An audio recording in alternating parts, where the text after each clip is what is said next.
Hello friends, welcome to channel 𝙑𝙘𝙙 ചാനലിലേക്ക് സ്വാഗതം. എൻ്റെ പേര് അജയ്. എല്ലാവർക്കും സുഖമെന്ന് വിശ്വസിക്കുന്നു. അപ്പോൾ നിങ്ങൾ ചിലപ്പോൾ കണ്ടിട്ടുണ്ടെങ്കിൽ സാധ്യതയില്ല. നമുക്കറിയാം ക്രെഡിറ്റ് കാർഡിൻ്റെ സ്റ്റേറ്റ്മെൻറ്റ് നമുക്ക് എല്ലാ മാസവും നമുക്ക് ജനറേറ്റ് ആവും. അപ്പോൾ അതിൽ നോർമലി എങ്ങനെ ക്രെഡിറ്റ് കാർഡ് സ്റ്റേറ്റ്മെൻറ്റ് ജനറേറ്റ് ആവും? നമുക്കിപ്പോൾ ഈ മാസം നമ്മൾ സ്പെൻഡ് ചെയ്ത് ഒരു 3000 സ്പെൻഡ് ചെയ്ത് നോക്കിയാൽ 3000 സ്പെൻഡ് ചെയ്ത് നമുക്ക് ക്രെഡിറ്റ് കാർഡ് ജനറേറ്റ് ആകുമ്പോൾ നമുക്ക് സ്റ്റേറ്റ്മെൻറ്റ് ജനറേറ്റ് ആവുന്നത് 3000 രൂപ നമുക്ക് ബാങ്കിലേക്ക് കൊടുക്കാണ്ട്. അപ്പോൾ നിങ്ങൾ ഇങ്ങനത്തെ ഒരു സ്റ്റേറ്റ്മെൻറ്റ് അവിടെ ഒരു പടം കൊടുക്കുന്നുണ്ട്. അപ്പോൾ ഇത് ഇങ്ങനത്തെ ഒരു സ്റ്റേറ്റ്മെൻറ്റുകളുണ്ടോ മൈനസ് ആയിട്ട് വരുന്നത്? അതെന്തുകൊണ്ടാണ് വരുന്നത്? നിങ്ങൾക്ക് സ്റ്റേറ്റ്മെൻറ്റ് മൈനസ് ആയിട്ട് വരിക. അതിൻ്റെ ഡീറ്റെയിൽസിലേക്ക് നമ്മളൊന്ന് പറയാൻ പോകുന്നത് വെച്ചാൽ ആക്ച്വലി എൻ്റെ ഈ മാസത്തെ ഒരു ക്രെഡിറ്റ് കാർഡിൻ്റെ സ്റ്റേറ്റ്മെൻറ്റ് അങ്ങനെ മൈനസ് ആയിട്ടാണ് വന്നിരിക്കുന്നത്. അപ്പോൾ നമുക്ക് അതിനെക്കുറിച്ച് ഡിസ്കസ് ചെയ്യാൻ വെച്ചാൽ കുറേ പേര് ഇത് കണ്ടിട്ടുണ്ടെങ്കിൽ സാധ്യതയില്ല. അപ്പോൾ ഇങ്ങനെ മൈനസ് വന്നാൽ നമ്മൾ പേ ചെയ്യണോ അതോ നമുക്ക് ബാങ്ക് പേ ചെയ്യുമോ? അപ്പോൾ അതിൻ്റെ ഇങ്ങനെ ഡീറ്റെയിൽസ് കാര്യങ്ങളൊക്കെയാണ് നമ്മളൊന്ന് ഡീറ്റെയിൽ ആയിട്ട് പറയാൻ പോകുന്നത്. അപ്പോൾ അതിന് മുമ്പ് ചാനൽ പുതിയൊന്നവർ സബ്സ്ക്രൈബ് ചെയ്യാനും അതുപോലെ ബെല്ലൈക്കൺ പ്രസ് ചെയ്ത് നോട്ടിഫിക്കേഷനൊക്കെ മറക്കണ്ട. ഇൻസ്റ്റാഗ്രാം, ഫേസ്ബുക്ക് ഫോളോ ചെയ്യാൻ പാടില്ല. പിന്നെ നമ്മുടെ ഡിസ്ക്രിപ്ഷനിൽ ചെക്കൗട്ട് ചെയ്ത് നോക്കിയാൽ നമ്മുടെ ആമസോൺ സ്റ്റോറിൻ്റെ ലിങ്കും കാര്യങ്ങളൊക്കെ കൊടുത്തിട്ടുണ്ട്. അപ്പോൾ ഒന്ന് ചെക്കൗട്ട് ചെയ്ത് നോക്കുക. അതിൽ നമ്മൾ ഉപയോഗിക്കുന്ന ഗാഡ്ജറ്റ്സുകളുടെ ലിസ്റ്റും അതുപോലെ ടോപ്പ് 5 കാറ്റഗറിയിലത്തെ ഗാഡ്ജറ്റ്സിൻ്റെ ലിസ്റ്റും കാര്യങ്ങളൊക്കെ കൊടുത്തിട്ടുണ്ട്. അപ്പോൾ നിങ്ങൾക്ക് ഡയറക്റ്റ് ഈസി ആയിട്ട് പോയിട്ട് വാങ്ങിക്കാം. അതുപോലെ നമ്മുടെ ഇൻസ്റ്റാഗ്രാമിൻ്റെ ഫേസ്ബുക്കിൻ്റെ പേജിൻ്റെയും എല്ലാത്തരം ലിങ്ക് കൊടുത്തിട്ടുണ്ട്. ഒന്ന് ചെക്കൗട്ട് ചെയ്ത് നോക്കിക്കുക. ഫോളോ ചെയ്യാനും മറക്കണ്ട കേട്ടോ. അപ്പോൾ ഇതിനായിട്ട് പോകാം. അപ്പോൾ നമ്മൾ പറഞ്ഞു എനിക്ക് ആക്ച്വലി നമ്മുടെ ഒരു ക്രെഡിറ്റ് കാർഡിൽ ഈ സ്റ്റേറ്റ്മെൻറ്റ് ഈ മാസം എനിക്ക് ജനറേറ്റ് ആയപ്പോൾ എനിക്ക് വന്നത് ശരിക്കും മൈനസ് ആയിട്ടാണ് വന്നത്. അപ്പോൾ എനിക്ക് വന്നിരുന്നത് -8,300 സംതിങ് ആണ് ബില്ല് വന്നത്. അപ്പോൾ എനിക്കും ഇത് ഫസ്റ്റ് ടൈമാണ് എന്ന് വെച്ചാൽ മൈനസ് ആയിട്ട് ബില്ല്. നോർമലി നമ്മൾ അങ്ങോട്ട് പേ ചെയ്ത് ശരിക്കും മൈനസ് എന്ന് പറയുന്നത് ശരിക്കും നമുക്ക് ബാങ്ക് ഇങ്ങോട്ട് തരാനുള്ള എമൗണ്ട് ആണ് ഈ മൈനസ് ആയിട്ട് വരുന്നത്. അത് എങ്ങനെയാണ് വരിക എന്ന് വെച്ചാൽ നമ്മളിപ്പോൾ നമുക്ക് കഴിഞ്ഞ മാസം ഒരു എക്സാമ്പിൾ നമുക്ക് ശരിക്കും ബില്ല് ജനറേറ്റ് ആയത് 5000 ആയിരിക്കും. നമ്മൾ ചിലപ്പോൾ ഒരു 10000 അടച്ചു വിചാരിക്കുക. അപ്പോൾ നമുക്ക് എക്സസ് ആയി. അപ്പോൾ 5000 രൂപ എക്സസ് ആയിട്ട് ഓൾറെഡി നമ്മുടെ അക്കൗണ്ടിൽ കിടക്കും. അപ്പോൾ 5000 നമുക്ക് ഈ മാസം ചിലപ്പോൾ നമുക്ക് വേണമെങ്കിൽ ബില്ല് വരുന്നത് 2000 വിചാരിക്കുക. അപ്പോൾ നമുക്ക് -3000 എന്നിട്ടാണ് നമുക്ക് ബില്ല് ജനറേറ്റ് ആയി വരുന്നത്. അത് വെച്ച് നമ്മൾ അങ്ങോട്ട് ബില്ല് അടയ്ക്കേണ്ട ആവശ്യമില്ല. ഇത് വേറെ കേസിലും വരും. എൻ്റെ കേസിൽ ശരിക്കും ഇങ്ങനെയല്ല വന്നത്. ശരിക്കും എൻ്റെ കേസിൽ എനിക്ക് വെച്ചാൽ ആമസോണിൽ 2 പ്രോഡക്റ്റ്സ് വാങ്ങിച്ചിട്ടുണ്ടായിരുന്നു. അത് നമ്മൾ കൺവേർട്ട് ചെയ്തിട്ടുണ്ടായിരുന്നു EMI ആയിട്ട്. ഞാൻ ആക്ച്വലി ബില്ല് ജനറേറ്റ് ചെയ്യാനായിട്ട് മുമ്പ് റിട്ടേൺ ചെയ്ത് അവർ റീഫണ്ട് ഓൾറെഡി വന്നപ്പോൾ നിങ്ങൾക്ക് അറിയാം ആമസോൺ പെട്ടെന്ന് റീഫണ്ട് ആക്കും.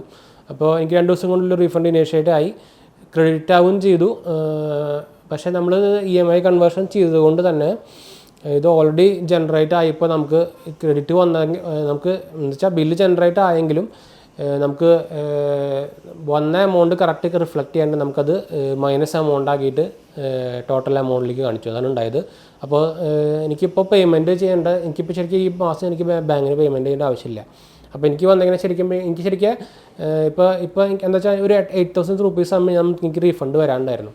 അപ്പോൾ ആ റീഫണ്ട് വന്നത് നമുക്ക് ബില്ല് ജനറേറ്റ് സ്റ്റേറ്റ്മെൻ്റ് ആയിട്ട് ഇങ്ങനെ സ്റ്റേറ്റ്മെൻറ്റിലായിട്ടാണ് വന്നത്. എന്ന് വെച്ചാൽ നമുക്കിനി അത് ബാങ്ക് തരാനുള്ള ഇപ്പോൾ -8,000 ബാങ്ക് തരാനുള്ള ഒരു മോഡലാണ് കിടക്കുന്നത്. ശരിക്കും അത് നമ്മുടെ ലിമിറ്റിലേക്ക് ആഡ് ആവാൻ വേണ്ടത്. നമുക്ക് യൂസ് ചെയ്തില്ലെങ്കിൽ അത് ലിമിറ്റിലേക്ക് ആഡ് ആയിക്കോളും. അപ്പോൾ ഞാൻ ഇവർക്ക് കസ്റ്റമർ സപ്പോർട്ടിലേക്ക് കാര്യങ്ങളൊക്കെ വിളിച്ചിട്ടുണ്ടോ. അപ്പോൾ അവരെനിക്ക് ഇങ്ങനെ ഒരു ആൻസറാണ് തന്നത്. ആക്ച്വലി നിങ്ങൾക്കത് എനിക്ക് ആക്ച്വലി നമ്മൾ സ്റ്റേറ്റ്മെൻറ്റ് ജനറേറ്റ് ചെയ്യാണ്ട് ഒരു 8 ദിവസം 6 ദിവസം മുമ്പൊക്കെയാണ് റീഫണ്ട് വന്നത്. അപ്പോൾ അതിൻ്റെ പ്രശ്നമാണെന്നാണ് പറഞ്ഞത്. ഫുള്ളി റീഫണ്ട് പ്രോസസ്സ് കംപ്ലീറ്റ് ആവാത്തത് കൊണ്ടാണ് ഇങ്ങനെ ഒരു സ്റ്റേറ്റ്മെൻറ്റിൽ ഇങ്ങനത്തെ ഒരു മൈനസ് ഡിഗ്രി വന്നത്. ശരിക്കും എനിക്കെന്ന് വെച്ചാൽ എനിക്കിപ്പോൾ ബാലൻസ് ആയിട്ട് ശരിക്കും ഒരു 10 രൂപ സംതിങ് ആണ് സ്റ്റേറ്റ്മെൻറ്റിൽ ക്രെഡിറ്റ് ലിമിറ്റ് കാണിക്കുന്നത്. ശരിക്കും എനിക്കിപ്പോൾ ക്രെഡിറ്റ് ലിമിറ്റ് ശരിക്കും കാണിക്കുന്നത് ഈ 8 കൂടിയിട്ട് ശരിക്കും 18,000 19,000 ശരിക്കും ക്രെഡിറ്റ് ലിമിറ്റ് വരേണ്ടതാണ്. അപ്പോൾ അത് ഇങ്ങനെയായിട്ട് വന്നത്. അപ്പോൾ അത് ഈ ഒരു ടൈം ലിമിറ്റിൻ്റെ ഒരു കുറവ് കൊണ്ടാണ് റീഫണ്ട് കറക്റ്റായിട്ട് ഫുൾ വരാത്തത്. പിന്നെ EMI കൺവേർഷൻ്റെ ആയതുകൊണ്ടും ഉള്ളൊരു ടൈം ലിമിറ്റിൻ്റെ പ്രോബ്ലം കൊണ്ടാണ് ഇങ്ങനെ വന്നതെന്നാണ് ഞാൻ ബാങ്ക് കസ്റ്റമർ കെയറോട് ചോദിച്ചപ്പോൾ അവർ പറഞ്ഞത്. അപ്പോൾ ഇത് നമുക്ക് ഇനി ബാങ്ക് അപ്പോൾ എനിക്ക് ഈ മാസം എനിക്ക് -8,000 rupees 8,300 600 സംതിങ് ആണ് വന്നേക്കുന്നത്. അപ്പോൾ എനിക്കത് ഈ മാസം ബില്ല് പേ ചെയ്യേണ്ട ആവശ്യമില്ല ശരിക്കും. അപ്പോൾ ഇനി അടുത്ത മാസം ശരിക്കും കറക്റ്റായിട്ട് വരുമായിരിക്കും. അതറിയില്ല. നമ്മളെന്തായാലും അടുത്ത മാസം ഇനി വരുമ്പോൾ നമ്മളത് എങ്ങനെയാണ് വന്നതെന്ന് നമ്മൾ എന്തായാലും ഒരു വീഡിയോ എടുക്കാം. ഇങ്ങനത്തെ വീഡിയോ നമ്മൾ കുറേ ഞാൻ ആക്ച്വലി ഇങ്ങനെ വന്നപ്പോൾ നമ്മൾ യൂട്യൂബിൽ കുറേ സബ്മിറ്റ് വന്നു. അപ്പോൾ കുറേ ഭയങ്കര ലിമിറ്റഡ് ആയിട്ടുള്ള ഔട്ട്സോഴ്സ് മാത്രമേ ഉള്ളൂ. പിന്നെ അതും EMI കൺവേർഷൻ ചെയ്തിട്ടുള്ള ഡീറ്റെയിൽസും കാര്യങ്ങളൊന്നും ഇല്ല. നമ്മളിപ്പോൾ എക്സസ് ആയിട്ട് പേ ചെയ്താലുള്ള ഡീറ്റെയിൽസ് മാത്രമേ വരുന്നുള്ളൂ. അപ്പോൾ അതുകൊണ്ടാണ് നമ്മൾ ഇങ്ങനെ ഒരു വീഡിയോ എടുക്കാമെന്ന് വെച്ചത്. നമ്മൾ ആക്ച്വലി വന്നപ്പോൾ തന്നെ കസ്റ്റമർ കെയറിലേക്ക് മെയിലും കോൺടാക്റ്റൊക്കെ ചെയ്തിട്ടുണ്ടായിരുന്നു. അപ്പോൾ അവരെ കിട്ടിയ സൈഡിൽ നിന്നൊരു റിപ്ലൈ ആണിത്. അപ്പോൾ എൻ്റെ ഡ്യൂ ഡേറ്റ് ആയിട്ടില്ല. അപ്പോൾ എന്തായാലും ഇനി അടുത്ത മാസത്തേക്ക് നമുക്ക് നോക്കാം അടുത്ത മാസത്തിൽ എങ്ങനെയാണ് വരണേന്ന്.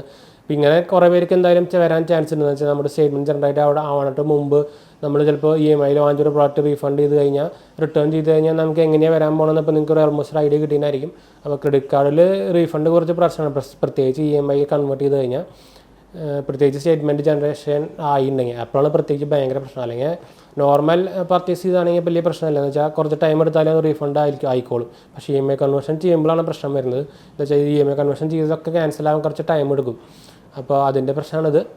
അപ്പോൾ നിങ്ങൾക്ക് ഇതേപോലെ വന്നിട്ടുണ്ടെങ്കിൽ, നിങ്ങൾക്ക് വന്നിട്ടില്ലെങ്കിൽ വരാൻ ചാൻസ് ഉള്ളൊരു സംഭവം എന്ന് വെച്ചാൽ നിങ്ങളെല്ലാവരും ആമസോണിലും നിങ്ങൾക്ക് വാങ്ങിക്കുന്നതാണ്. പിന്നെ ക്രെഡിറ്റ് കാർഡ് പ്രത്യേകിച്ച് ഇപ്പോൾ എല്ലാവരും യൂസ് ചെയ്യുന്ന സംഭവമാണ്. അപ്പോൾ എന്തായാലും ക്രെഡിറ്റ് കാർഡ് എല്ലാവരും യൂസ് ചെയ്യുന്നത് EMI കൺവേർഷൻ ചെയ്യാനാണ്. അപ്പോൾ അതിന് ഇങ്ങനൊരു പ്രശ്നമല്ല, ശരിക്കും ഇങ്ങനൊരു പ്രോബ്ലമാണ് വരിക. നമ്മൾ അടുത്തായിട്ട് റീഫണ്ടൊക്കെ ചെയ്ത് കഴിഞ്ഞാൽ നമുക്ക് ചിലപ്പോൾ ബില്ല് കുറേ കേസിലൊക്കെ ചിലപ്പോൾ ബില്ല് റീഫണ്ട് വന്നത് ക്യാൻസൽ ചെയ്യാൻ പറ്റാണ്ടാവും. ഇപ്പോൾ എത്ര പെട്ടെന്നൊക്കെ ആണെങ്കിൽ നമുക്ക് ചിലപ്പോൾ പേ ചെയ്യേണ്ടി വരും. പിന്നെ നമ്മൾ ബാങ്കിലേക്ക് കോൺടാക്ട് ചെയ്ത് EMI ക്യാൻസലേഷൻ ചെയ്യുന്ന കുറേ പ്രശ്നങ്ങളുണ്ട് അങ്ങനെ.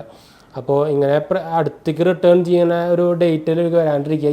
ക്രെഡിറ്റ് കാർഡിൽ EMI വാങ്ങിച്ചവരാണെങ്കിൽ പെട്ടെന്ന് തന്നെ റിട്ടേൺ ചെയ്യാൻ നോക്കുക. മിനിമം ഒരു 10 ദിവസം 12 ദിവസമെങ്കിലും ഗ്യാപ്പിൽ വെച്ച് റിട്ടേൺ ചെയ്യാൻ നോക്കുക. ഒരു ഇനീഷ്യേഷൻ ചെയ്തിട്ട് ഒരു 10-12 ദിവസമെങ്കിലും വേണം, എന്നാലേ കറക്റ്റായിട്ട് പ്രോസസ്സ് ആവുള്ളൂ. അപ്പോൾ അതിനൊന്നൊരു വീഡിയോ നമുക്കൊരു ഒരു ഇൻഫർമേഷൻ ഷെയർ ചെയ്യാൻ വെച്ചാൽ നമ്മളിപ്പോൾ ഈ വീഡിയോ എടുക്കാൻ തന്നെ കാരണം. അപ്പോൾ ഞാൻ പറഞ്ഞല്ലോ, അപ്പോൾ എനിക്ക് എൻ്റെ ഒരു ക്രെഡിറ്റ് കാർഡിൽ ഇങ്ങനത്തെ ഒരു സംഭവം വന്നു. അപ്പോൾ അതുകൊണ്ടാണ് നമ്മൾ ഷെയർ ചെയ്യാൻ വിചാരിച്ചത്. അപ്പോൾ ആർക്കെങ്കിലും ഹെൽപ്ഫുൾ ആവും വിചാരിക്കുന്നു. അപ്പോൾ എന്തായാലും നമ്മൾ വീഡിയോ വൈൻഡപ്പ് ചെയ്യണം. വീഡിയോ ഇഷ്ടപ്പെടുക, ലൈക്ക്, ഷെയർ, സബ്സ്ക്രൈബ് ചെയ്യുക. ഇൻസ്റ്റാഗ്രാം, ഫേസ്ബുക്ക് ഫോളോ ചെയ്യുക. നമ്മളെല്ലാ ഡിസ്ക്രിപ്ഷനിലും കൊടുത്തിട്ടുണ്ട്, എല്ലാ ഡീറ്റെയിൽസും കൊടുത്തിട്ടുണ്ട്. ആമസോണിൻ്റെ സ്റ്റോറിൻ്റെ ലിങ്ക് കൊടുത്തിട്ടുണ്ട്. എല്ലാം ഒന്ന് ചെക്കൗട്ട് ചെയ്ത് നോക്കുക. അതുപോലെ നിങ്ങൾ ഫ്രണ്ട്സിലേക്ക് ഫാമിലിക്ക് ഒന്ന് ഷെയർ ചെയ്യാനും സപ്പോർട്ട് ചെയ്യാനൊന്നും മറക്കണ്ട കേട്ടോ. അപ്പോൾ ശരി ഫ്രണ്ട്സ്, ബൈ.